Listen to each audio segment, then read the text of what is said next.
بسم اللہ الرحمن الرحیم۔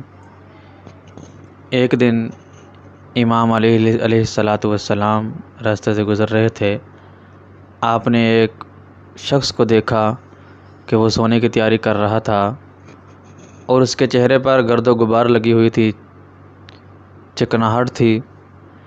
تو حضرت مولا علی کرم اللہ تعالی وجہ الکریم نے فرمایا کہ اے انسان، یاد رکھنا، رات کو جب سوئیں تو چہرہ دھو کر سوئیں، کیونکہ جب انسان رات کو چہرہ دھو کر نہیں سوتا تو شیطان آ کر اس کے چہرے کو چاٹتا ہے، جس کی وجہ سے اس کو رات کو ڈراؤنے خواب آتے ہیں، ڈرتا ہے پھر وہ، اور ذہن پر دباؤ رہتا ہے۔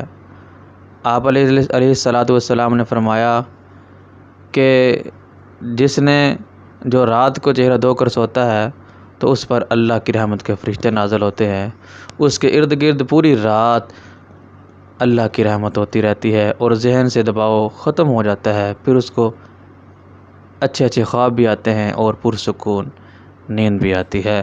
اللہ پاک ہمیں عمل کی توفیق عطا فرمائے۔